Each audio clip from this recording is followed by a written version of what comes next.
अभी पिछले ही सप्ताह में 4 महीनों का लगान दिया है। लेकिन स्वराज्य में तो खेत का लगान साल में एक ही बार दिया जाता है। जी हाँ, लेकिन हम देते हैं 4 महीनों का एक साथ। माघ, फाल्गुन, होली और शिमगा। दे दिया। किसी को तो ज्यादा भूख लगी है, इसीलिए इन्हें भूखा रहना पड़ रहा है। युवराज जी, अब आप ही न्याय कीजिए। या तो सहारा बनिए या फिर मार दीजिए। मरना क्यों, जीना चाहिए। कविराज, इस साल का गांव का खेत का लगान माफ कीजिए। मैं मेरे मन मुताबिक चलूंगा। आपका मतलब? मेहमान की लाठी से सांप मारूंगा मैं। कैसे? मतलब सांप हम मारेंगे, लेकिन लाठी मेहमान की लेंगे। जीजा जी, अब अगर बात चल ही गई है तो वतनदारी का कुछ कीजिए। बहुत से इंतजार कर रहे हैं। लेकिन ये स्वराज है, सभी के लिए नियम समान है। यहाँ कोई मनसबदार नहीं है, वतनदार नहीं है। पाव शेर की धूमधाम और शेर सुनसान, यही हालात चल रहे हैं सब। सुन ले कलश भाई, औकात में रहो। जी। आज बाल राजा की यादें हमें बहुत सता रही है। ये सुख, क्या उन्हें भी हमारी याद आती होगी?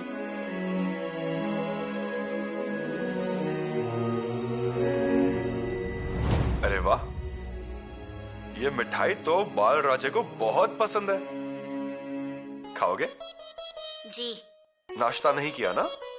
नहीं, पर हम एक ही निवाला खाएंगे। एक निवाला? एक निवाला नहीं मिलेगा।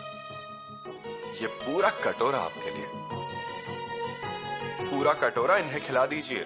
दादा साहब, आप बहुत बहुत बहुत अच्छे हैं। बाल राज्य, शक्ति और एकता, ये हमारे स्वराज्य की आत्मा है। अब हमें बताइए, ये कौन सी नदी है? कृष्णा नदी। और ये? तुंगभद्रा।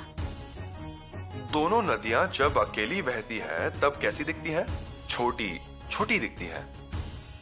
लेकिन जब इनका संगम होता है तब इनका रूप कितना विशाल होता है। आप देख रहे हैं ना? पर ये क्या है? ये तो नदी है ना? लेकिन बाल राज्य, अगर ये सब नदियां अकेले बहती रहती तो उनकी शक्ति कमजोर हो जाती। इसीलिए जीवन में हमेशा एक चीज से चौकन्ना रहना चाहिए, एक रेखा से। अब देखिए, समझ लो हमने इस संगम में ऐसी एक रेखा बनाई, ठीक है? अब क्या हुआ? उस प्रवाह की शक्ति का विभाजन हो जाता है, उससे वो कमजोर हो गई। अब प्रवाह का डर लगने लगता है।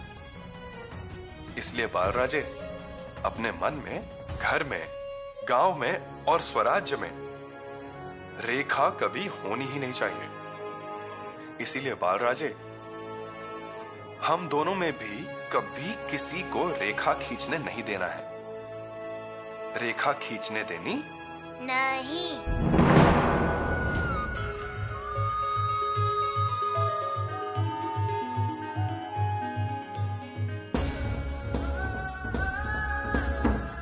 आप तालीम छोड़कर आए हैं ना? हमारे पहनावे से पहचाना ना? एक बात हमेशा ध्यान में रखिए, ऐसे तलवार छोड़कर कभी भी आना नहीं। हमारे बाल राजे योद्धा बनेंगे, है ना? नहीं। नहीं? हम दादा साहब के लाडले बनेंगे। वो तो आप अभी भी हैं ना? तो आपके रहते तलवार सीखने की क्या जरूरत है? बाल राजे, अगर आप पर किसी ने हमला किया तो? ये तो शक्य ही नहीं है। और अगर किसी ने वार किया तो कयूम खान जैसा होगा। ये सबको पता है। वो तो है ही, लेकिन फिर भी आपको तलवार सीखनी ही पड़ेगी। पिताश्री कितने खुश होंगे आपको तलवार चलाते देखकर। वो आपकी प्रशंसा करेंगे और आप हमारी मदद करेंगे। तलवार चलाना सीखोगे ना? जी हाँ। बालराजे, भोजन लग गया है, खा लीजिए। चलिए। जी। आप रो रहे हैं? क्या हुआ? बताइए हमें। कुछ भी नहीं। कुछ नहीं कैसे? क्यों रो रहे हैं? हाँ? हमें मुझे दादा साहब की बहुत याद आती है माताश्री। उन्हें यहाँ बुलाइए ना माताश्री। बुला लेंगे। अभी चलिए और खाना खा लीजिए। चलिए।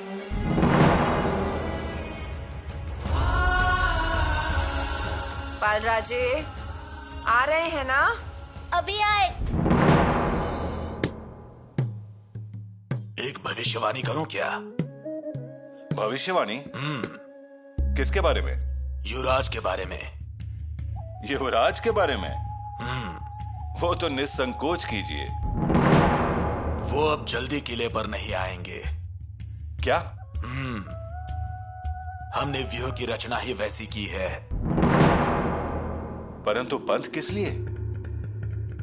उनके किले पर हम क्यों गड़बड़ करें? गड़बड़ तो उन्होंने शुरू की थी। हमारा न्यायदान गलत ठहराया था। छोटे थे तब वो। आप उम्र में बड़े हैं, जमीन का हिस्सा जरूर होगा, लेकिन हिस्से के ऊपर से फिर झगड़े होंगे। घर के अंदर कलेश होगा, एक दूसरे से झगड़ा होगा। बच्चों के मन में भी द्वेष भाव रहेगा, इसलिए दोनों भाइयों में एक समान हिस्सा होना चाहिए। मतलब जमीन भी आबाद रहेगी और सबके बीच रिश्ते भी बने रहेंगे। हमें याद है, आपका फैसला उन्होंने बदल दिया था। एक बार हमारे लिए आया हुआ नजराना पकड़ा, चोर साबित किया हमें।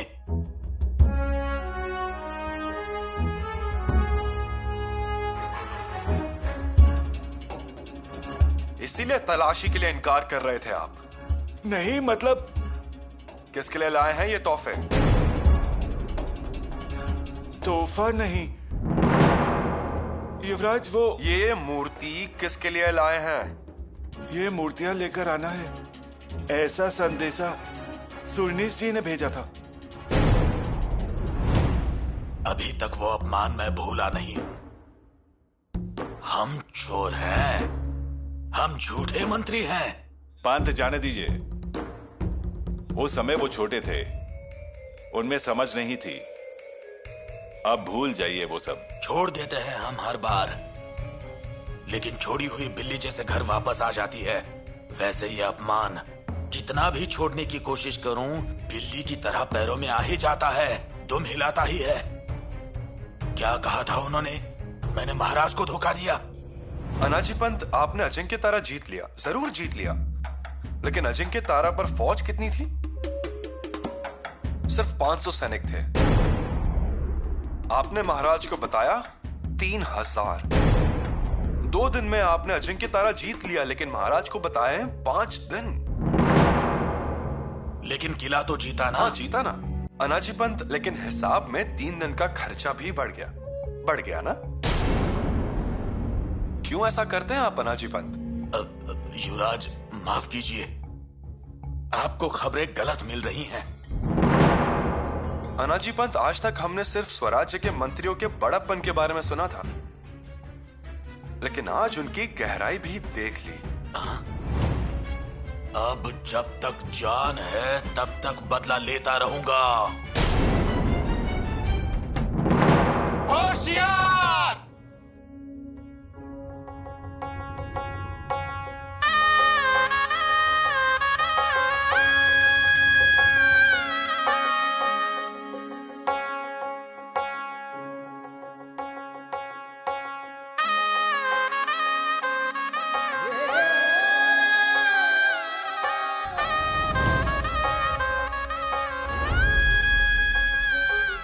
अब आंखें खोलिए।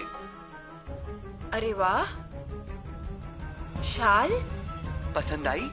हाँ, बहुत पसंद आई। बहुत सुंदर है, लेकिन इस भागदौड़ में ये सब करने की क्या जरूरत थी? माताश्री, हमने आपकी कही हुई बात कभी टाली है क्या? और आपकी इच्छा के आगे बाकी सब कुछ भी नहीं। बस बस बस, इस उम्र में इतनी समझदारी कहाँ से सीखा है आपने ये सब? हम आपके माताश्री हैं, इस बात का हमें गर्व है।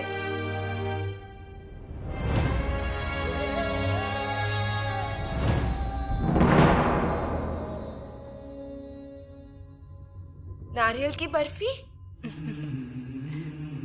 हमें बहुत पसंद है, लेकिन आपको हमारी पसंद कैसे याद रही? हमें नहीं माताश्री, युवराज को। जब हम उनके सामने ये लेकर गए तो वो बहुत खुश हो गए। उन्होंने कहा माताश्री को देकर आइए, उन्हें ये बर्फी बहुत पसंद है। उन्होंने एक भी बर्फी नहीं चखी माताश्री,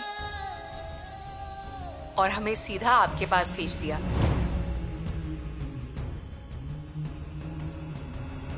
हमने ऐसा सुना है कि हमारे बाल राजा नाराज हैं। जी हाँ।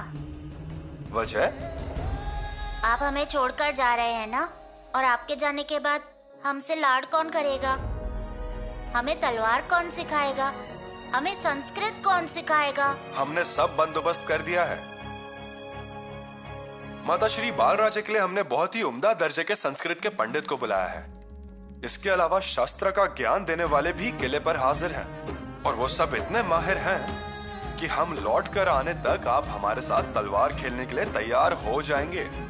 सच में? लेकिन एक बात, हम यहाँ नहीं रहेंगे तब तक आप ऐसे नाराज नहीं होंगे।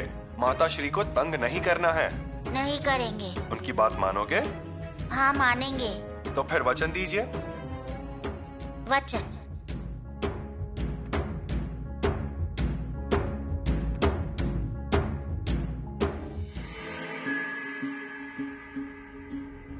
अगर युवराज ने दक्षिण में पराक्रम किया तो महाराज पालकी में, आप डोली में, और वो सिंहासन पर।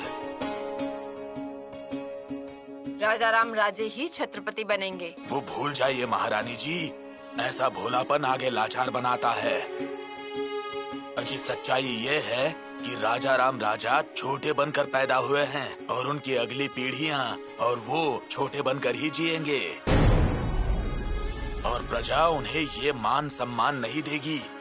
और अगर आप ऐसा नहीं चाहती तो अभी भी समय हाथ में है।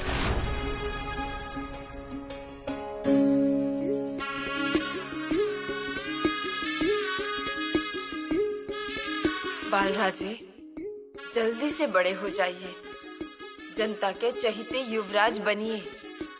आपके पराक्रम से स्वराज्य का मान बढ़ना चाहिए।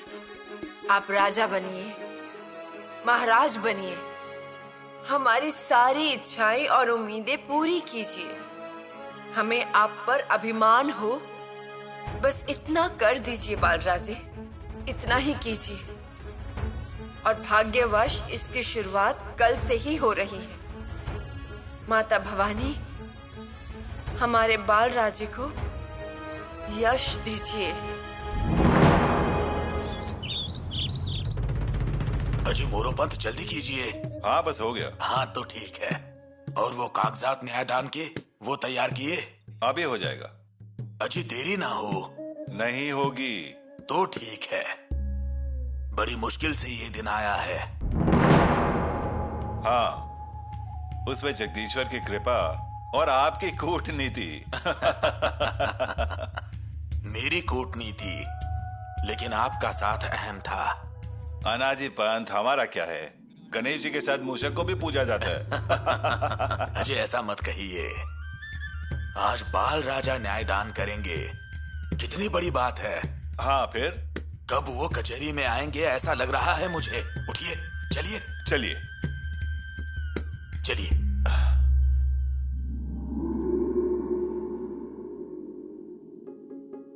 बालराजे तैयार हो गए हैं क्या? वो स्नान करके बाहर आ गए? जी, उन्होंने नहा लिया है। नहा लिया ना, तो उनका सर पोंछ दो, नहीं तो दिन भर छींकते रहेंगे। और हाँ, उन्हें नया पोशाक ही देना। हाँ जी हाँ। अरे ये धूप एक कोने में रख दो और जल्दी जल्दी जाओ। जाओ, कहीं बाहर जाने वाले हैं?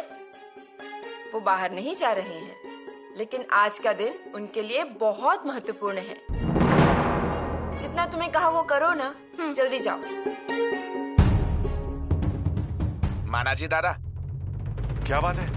मानाजी दादा, हमें पता चला कि किले पर न्यायदान होगा। हाँ। लेकिन समझ में नहीं आया, किले पर तो युवराज नहीं, युवरागी नहीं और महाराज भी नहीं है, फिर भी न्यायदान। महारानी साहब का आदेश आया है, आज सबको खाने में मिठाई परोसनी है। अच्छा, तू भी चल ना, हमारी मदद कर। ठीक है, महारानी ने हुक्म दिया है, मतलब कुछ तो जरूर होगा। चल चल।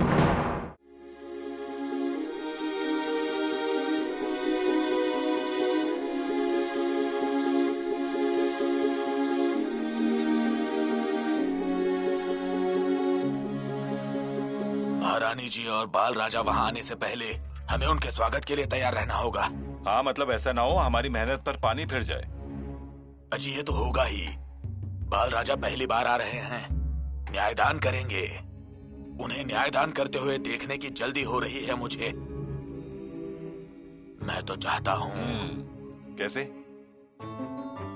उन्हें जल्द से जल्द युवराज की गद्दी पर बिठा दूं और न्याय हमारी तरफ से करवा लूं, तो फिर हम निश्चिंत हो जाएंगे। वरना होगा क्या, इस बार हम चूके तो आगे सब गड़बड़ होगा। चूक जाएंगे मतलब? महारानी जी अपने निर्णय पर दृढ़ रहेंगी क्या? चलिए बाद में सोचते हैं। यशस्वी भव।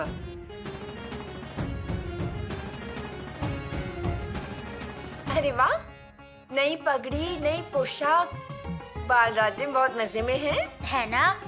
खुशबू कितनी अच्छी है इन नए कपड़ों की। हाँ फिर अब नए कपड़े मत दिखाइए, अपना कर्तव्य निभाइए। कौन से कर्तव्य निभाएंगे आप? बताइए। हम नहीं, आप ही बताइए। बाल राजे, ठीक है, मत बताइए।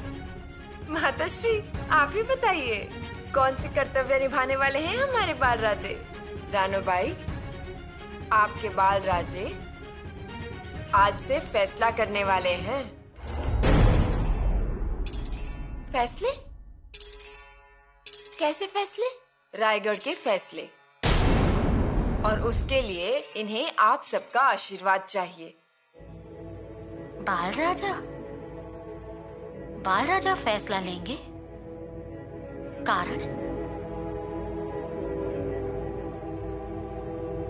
क्योंकि शंभू राजा गढ़ पे नहीं है, किले पर ना सही लेकिन स्वराज में हैं। दूर हैं वे, इतने भी दूर नहीं कि वे आ नहीं सकते, नहीं आ सकते। पहले भी हमने उन्हें खलीता भेजा था दिलेर खान के विषय में, याद है ना? वे आए नहीं। उनका ना आना और खलीता के बारे में एक बार जांच कीजिए, वो तो बाद में होगा ही, लेकिन अभी रुकना नामुमकिन है। दरबार के कार्यक्रम शुरू करने पड़ेंगे। क्या वो भैया के अधिकारों को छीनने जैसा नहीं होगा? कौन से अधिकार? वे युवराज हैं, ये हमें भूलना नहीं चाहिए। तो फिर ये कौन है? ये भी युवराज ही है। हाँ है वे, लेकिन भैया अभिषिक्त युवराज हैं। राज्याभिषेक के वक्त उन पर कायदे से, मंत्रों से, विधि से अभिषेक किया गया है। बाल राजे पर भी वैसे अभिषेक किए जाएंगे। आपको ना हमेशा बहुत जल्दी रहती है, फिर भी आप परेशानी क्यों मोल लेते हैं? अब डर ये लग रहा है कि महारानी जी का मन ना बदले बस। क्यों बदलेगा? अब देखिए, महारानी जी के साथ पुतला रानी जी भी हैं और युवरागी रानोबाई भी हैं। पुतला रानी जी तो कुछ नहीं कहेंगी, लेकिन युवरागी रानोबाई तोप का धमाका है बस। अगर दिल पे लगने वाली बात कर दी तो हमारी महारानी जी को तो आप जानते ही हैं, रोते हुए बैठ जाएंगी। पंत, ऐसा कुछ नहीं होगा। होगा तो नहीं, क्योंकि कौन सी माँ को पसंद नहीं आएगा कि अपने बच्चे का महत्व बढ़ रहा है।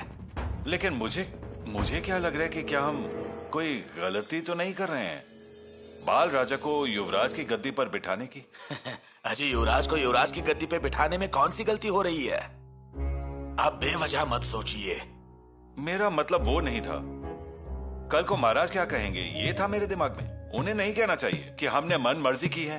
अजी, उन्हीं के बेटे हैं, उन्हीं का स्वराज्य है और स्वराज्य के युवराज हैं, और ऊपर से गद्दी खाली है। बैठकर न्यायदान करेंगे तो उसमें गलत क्या है? हाँ, हम अगर युवराज को कुछ गलत सिखाएं तो वो अलग बात है, उल्टा तारीफ होगी हमारी।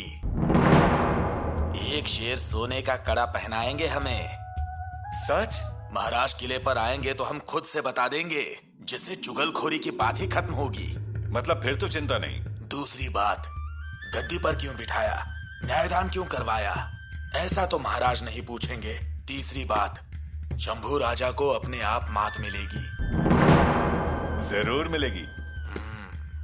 आपने किसी और के हाथों से मात दिला दी है। क्या है ना पंत, हम पराक्रमी कूटनीतिज्ञ हैं, लेकिन फिर भी नौकर हैं। हमारे घर वाले हमें नहीं मानते, इसलिए राजघराने का शख्स हमारे साथ होना बहुत जरूरी है। इसी बहाने उनके मन में महत्वाकांक्षा की जोत जलाएंगे, और उनके मन में जोत जल गई तो हमारे मंसूबों के लिए रोशनी होगी। इरादे गलत नहीं है, पर यही तो हम कह रहे हैं। हमें लगता है कि जल्दबाजी हो रही है। जल्दबाजी? हम समझे नहीं। जल्दबाजी मतलब उनकी उम्र, वे छोटे हैं, उन्हें अभी समझ नहीं है। इस घर में समझ आने तक कोई रुकता है क्या? समझ आने से पहले ही जिम्मेदारी डाल दी जाती है, फिर खुद ही समझ जाएंगे ऐसा मानते हैं। और अनुभव भी वैसा ही है। पिताश्री के बारे में बात कर रही हैं? हाँ, हम आपके पिताश्री के बारे में बात कर रहे हैं, और आपके भाई शंभू राजे के बारे में कह रहे हैं। अब देखिए ना, उन्होंने किए हुए काम और उनकी उम्र, दोनों के बीच में कोई तालमेल नहीं है।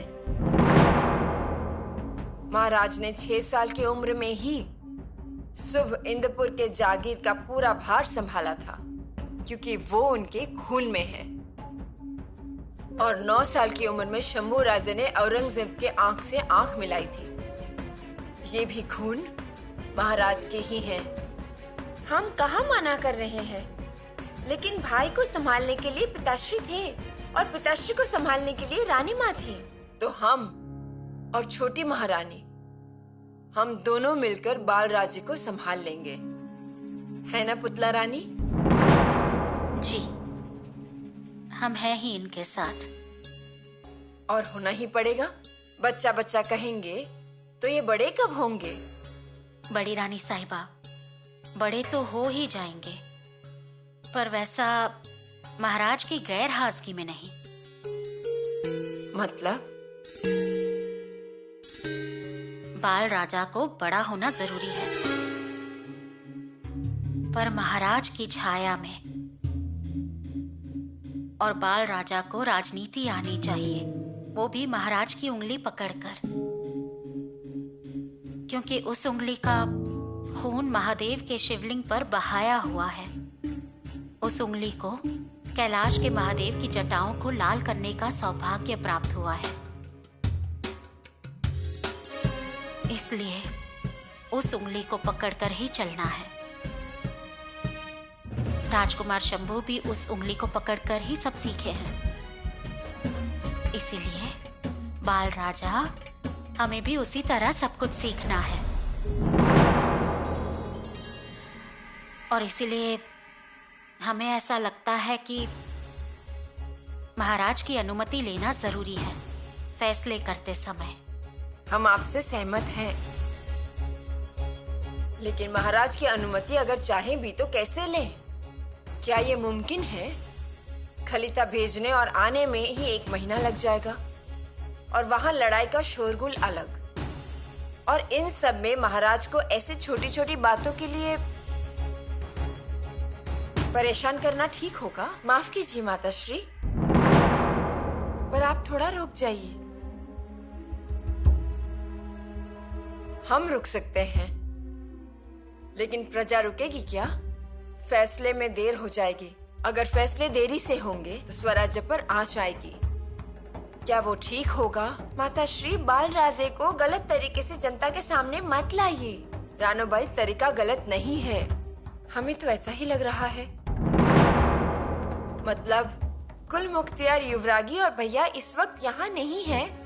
उनके गैर हाजिरी में दरबार चलाना ठीक नहीं। बालराजे को यह शोभा नहीं देता क्या? माताश्री, प्रश्न शोभा देने का नहीं है, प्रश्न स्वराज के अनुशासन का है। हमने इस बारे में सोचा है। स्वराज्य के अनुशासन के अनुसार ही फैसला सुनाया जाएगा। बस आपके आशीर्वाद की जरूरत है बालराजे को।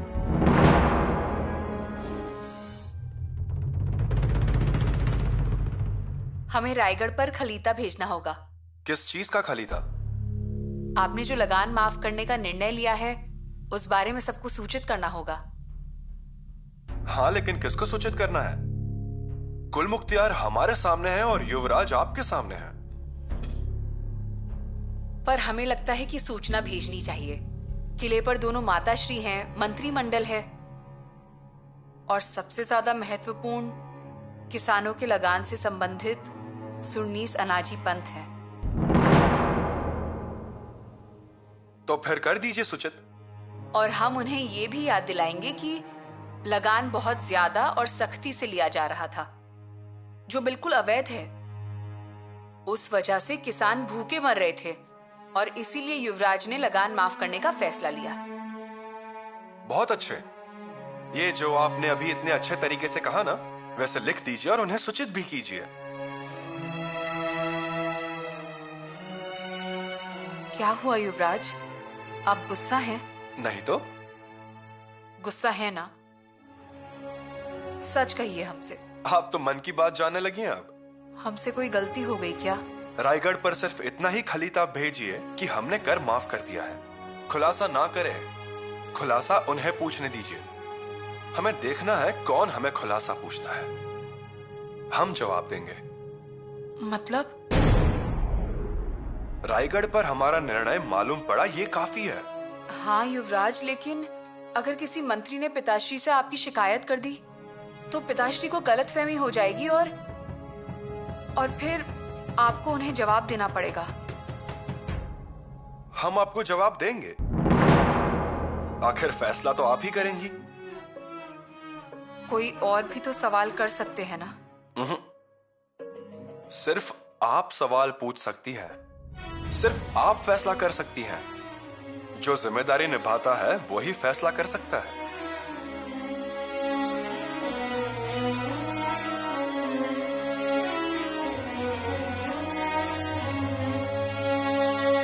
पुतला रानी जी, बालराजे को आशीर्वाद दीजिए। आशीर्वाद लीजिए। यशस्वी भव। ठीक है माताश्री, अब हम चलते हैं।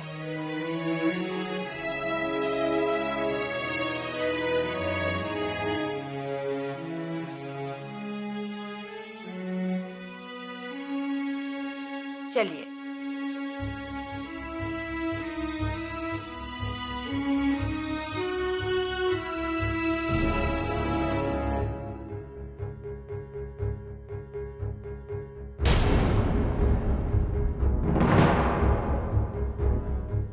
सुनिए राणू। माताश्री, हम इससे सहमत नहीं है। और वैसे भी जो बड़ी महारानी कह रही है वो सही है। फैसलों को देर हो गई है। मतलब आप इससे सहमत हैं? सहमत होने वाले हो गए। अब हम क्या बोलें? लेकिन हम बोलेंगे। भैया के गैर हाजिरी में बाल राजा का फैसला लेना ये अन्याय ही होगा भैया के साथ। आपको नहीं लगता ऐसा? आप दुखी मत होइए। और अगर 2-4 फैसले हो गए तो राजकुमार शंभू का अस्तित्व खत्म नहीं हो जाएगा ना? लेकिन ऐसा नहीं लगता? भाई के साथ हमेशा दुर्भाव किया गया है। रायगढ़ छोड़ के श्रृंगारपुर जाके रहना पड़ा और अब जैसे ही उनकी गद्दी रिक्त दिखने लगी, बालराजे को गद्दी पर बिठाने की तैयारी करने लगी माताश्री। इसीलिए तो हमने उनसे रुकने के लिए कहा ना। महाराज को आने दीजिए। भैया को अगर ये पता चल गया तो उन्हें कैसा लगेगा? बस राणू, अब शांत हो जाइए। अब हम शांत नहीं बैठ सकते। हम पिताश्री को खलीता भेजेंगे, रायगढ़ पर होने वाले राजनीति की कल्पना देंगे। आप शांत रहिए। पहले ही सब कुछ गलत हो रहा है, उसे ठीक करने की कोशिश करनी है। जरूर करेंगे, लेकिन ऐसे चुप बैठकर नहीं। छत्रपति की बेटी हैं हम। अन्याय के खिलाफ कैसे लड़ा जाता है पता है हमें। माताश्री की महत्वाकांक्षाओं की हवा जो अब उड़ने लगी है, वो हम कभी कामयाब नहीं होने देंगे। ये तो बिल्कुल तय है। होशियार, सावधान! स्वराज्य की महारानी सोयरा रानी जी, उनके साथ युवराज राजाराम राजा पधार रहे हैं। होशियार, बादब निगाह रखो। आइए युवराज। दादा साहब। अजी युवराज, आप आइए, आसन पर बैठिए और न्यायदान शुरू कीजिए। आगे बढ़िए। आइए आइए युवराज। अरे युवराज, युवराज रुकिए रुकिए। अजी रुकिए। क्यों गए ये? पता नहीं, लेकिन ऐसे अचानक क्यों गए? लोगों की भीड़ देख के शर्मा गए और भाग गए। हमें लगता है शायद वैसा ही हुआ। नहीं नहीं, वैसे तो वो डरने वाले नहीं हैं। लेकिन डर गए। लेकिन गए कहाँ? कितनी मेहनत से पूरी योजना बनाई थी, अब सब पे पानी फिर जाएगा। देखो जरा और उन्हें साथ लेकर आना। ऐसे बिना कहकर निकल गए, ये अच्छा नहीं लगा।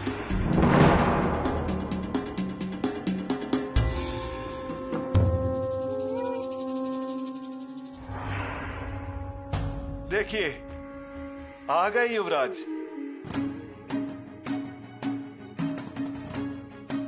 युवराज तलवार लेकर आसन पर बैठेंगे? नहीं, दादा साहेब की इस पूजनीय तलवार के समक्ष हम फैसला करेंगे। वाह, कितना उच्च विचार है।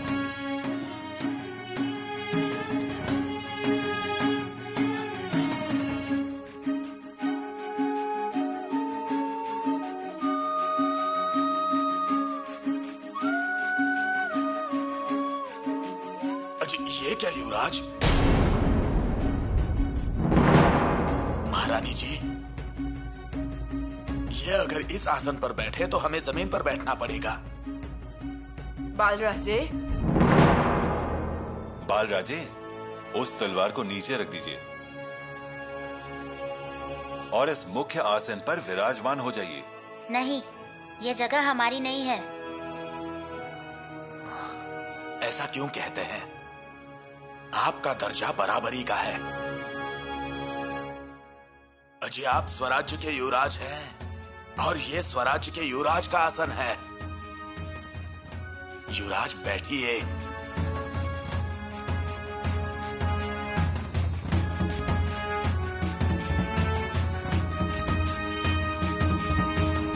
युवराज, आपकी आज्ञा हो तो न्यायदान के काम की शुरुआत की जाए। युवराज, सम्मति दीजिए। सम्मति है।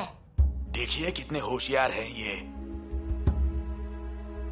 मोरोपंत, फरियादियों को बुलाइए। आ गए हैं ना वो? कारभारी जी, आप उन्हें बुला लीजिए। फरियादी दांबाजी वल्द गेंदबा और सोखाजी वल्द गेंदबा दोनों न्यायदान के लिए सामने आए।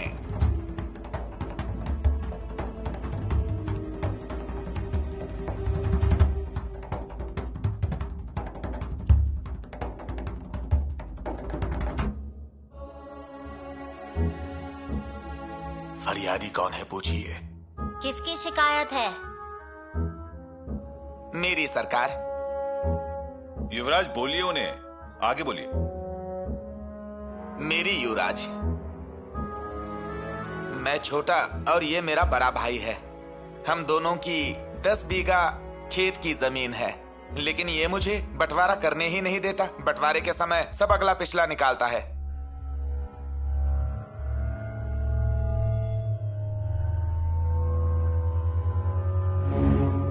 पूछिए, पिछला क्या है पूछिए। पिछली मतलब? पिछला मतलब ये कहता है मैंने तुम्हारे लिए बहुत मेहनत की है, तुम्हारी शादी करवाई है, तुम्हें खिलाया पिलाया है, इसमें उसका बहुत खर्चा हुआ है, इसलिए वो खेत की 6 बीघा जमीन मांग रहा है। अब आप ही बताइए युवराज जी, हमने कुछ गलत कहा है क्या?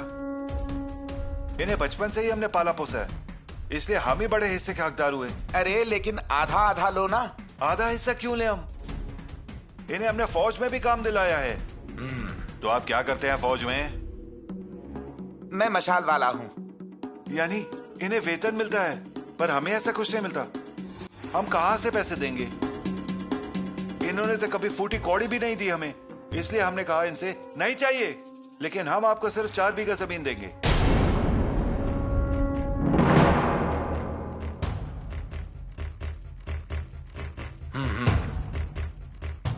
घर में कौन कौन है ऐसा युवराज पूछ रहे हैं। हम दोनों, हमारे बीवी बच्चे और माँ, लेकिन चूल्हे अलग अलग हैं। माताश्री,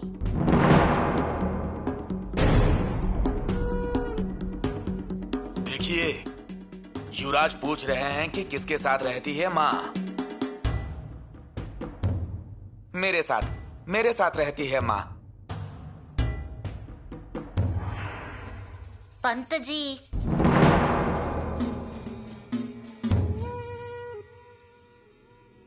क्या? हम बहुत थक गए हैं। देखिए, हो ही गया। आप अपने भैया को खुश करना चाहते हैं ना, तो फिर अब अगर आपके भैया होते तो वो क्या कहते? जिसके पास माँ उसे ज्यादा जमीन। तो फिर दे दीजिए उन्हें बड़ा हिस्सा।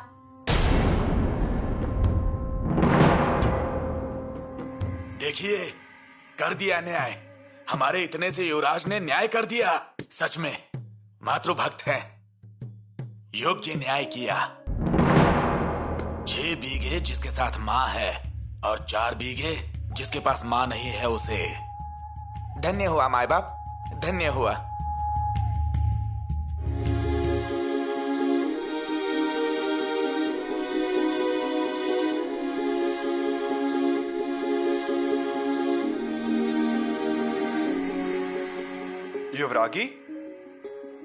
युवरागी निकले हम। आज आप बड़ी जल्दी तैयार हो गए। हाँ, हम जल्दी तैयार हुए क्या? बिल्कुल। हाँ, लेकिन हमें अब तक ये अनुभव हो गया है कि ऐसे समय में आप हमेशा जल्दी तैयार हो जाते हैं। मतलब ये कि हमारे युवराज प्रजा से मिलने के लिए हमेशा उत्साहित रहते हैं। ऐसी बात है? हम उत्साहित हो जाते हैं। बिल्कुल।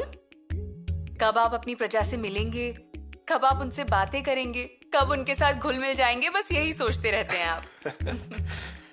हाँ, बिल्कुल ऐसा ही लगता है हमें ऐसा लगता है कि प्रजा का दुख मतलब हमारा दुख। पिताश्री हमेशा यही कहते हैं कि अगर आपको भवानी माता की पूजा करनी है तो आप माता बहनों का दर्द समझिए। महादेव को अभिषेक करना चाहते हैं तो गरीब लोगों के आंसू पोंछिए। सच कहा आपने। पिताश्री के विचारों को सही मायने में आपने ही सच किया है। हाँ, हमें प्रजा के प्रति स्नेह की भावना पिताश्री की वजह से मिली, और यही स्नेह की भावना हमें बाल राजे को भी सिखानी है। प्रजा की खुशियां यही स्वराज्य की संपत्ति है, ये सोच हमें उन्हें सिखानी है। लेकिन युवरागी, यही सही उम्र है बाल राजे को अच्छे संस्कार देने की। युवराज, हम जब भी रायगढ़ वापस जाएंगे ये सब उन्हें सिखा देंगे।